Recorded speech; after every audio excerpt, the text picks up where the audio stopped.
Reasons की वजह से। मेरी जो इस मामले में एक्सपर्टीज रही है वो है इंटरनल फैक्टर्स का, जिससे ओरिफ्लेम से ताल्लुक नहीं है। And I take pride in the fact कि मैं सिर्फ जिसे आम जबान में जब हम कभी भी चीज़ें रखते हैं तो एक आम बंदे के इंसान में, चूँकि हर चीज़ वो ऑनलाइन इतनी ज़्यादा होती है कि अपना ही मंजन लेके आ गई चीज़ हो रही होती, we have to make sure कि हम ये चीज़ पहले ही उनके जहन से ख़त्म कर दें। एंड फॉर दैट आपका ग्रिप होना बहुत ज़रूरी है, आगे वाले की कौन सी चीज़ आगे वाले को बेनिफिट करती है उस पर। पहले ही आप अपने प्रोडक्ट को लाएंगे तो सबसे पहले उसको यही होगा कि ये वही बात है कि पैसे बनाने के लिए अपनी चीज़ आगे करें।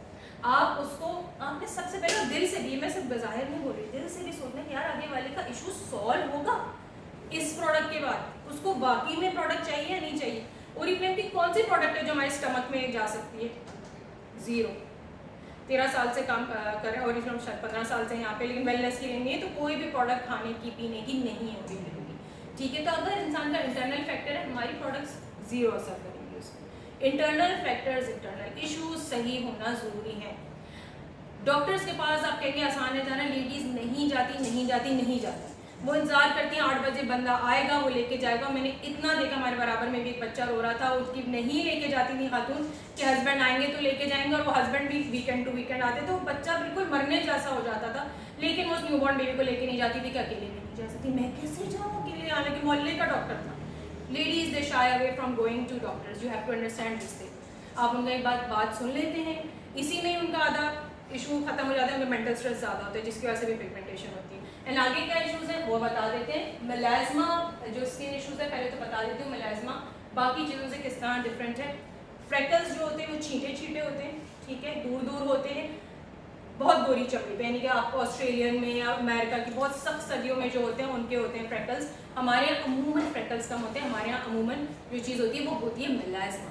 मेलाज्मा होता है पैच, जैसे इंक गिर गई वो फैलती जाती है और किनारों से डार्क हो जाती है, बीच से इस तरह होती है, जैसे कपड़े पे आप सोचें इंक गिर रही है, वो चीज़ होती है melasma, which are darker than your natural skin. Acne spot, normal pigmentation और मेलाज्मा में फ़र्क ये होता है, मेलाज्मा स्किन की दूसरी या तीसरी तह में होता है। डॉक्टर्स के पास एक मखसूस किस्म की लाइट होती है जो वो स्किन पर डालते हैं, तो वो ब्लू और डार्क ब्लैक किस्म के पैचेस अंदर से ऊपर की तरफ आते हैं, उनको पता चल जाता है मेलाज्मा। आम जो लोग हम एक दूसरे को देख रहे होते हैं, हमको नहीं समझ आती मेलाज्मा है या नहीं, इसलिए तशखीस करना ज़रूरी है कि हमारी ये वाली प्रोडक्ट्स भी और डॉक्टर की दवाइयाँ भी उसी इलाज से डिफर करेंगी। अब मेलाज्मा किस चीज़ से होता है वो देखेंगे। Number 1 hormonal changes, if you are married या even if you are not, तो थायराइड डिजीज जो लेडीज़ को हो जाता है 25 या 30 के बाद, और ये आप लोगों को ब्लड टेस्ट से पता चलेगा। इसके लिए डेफिनेटली आपको डॉक्टर्स के पास जाना होता है। मैं सिर्फ बता देती हूँ कि ये ब्लड टेस्ट है, लेकिन अप्रूवल एंड प्रिस्क्रिप्शन डॉक्टर से होगा, आपको प्रेस करना होता है। हाय अल्लाह, सुई से डर लगता है, सबसे पहले आएगी शायद बात, थोड़ा सा आप लोगों को दीजिए, थोड़ा सा हो गया, मैं बात सुन रही थी। किस चीज़ के लिए डॉक्टर के पास जाना होता है? थायराइड का टेस्ट। अच्छा, टेस्ट, क्योंकि ना टेस्ट जो है वो बहुत ज़रूरी होता है। मैं अब इस बारे में कन्फर्म हो गई हूँ।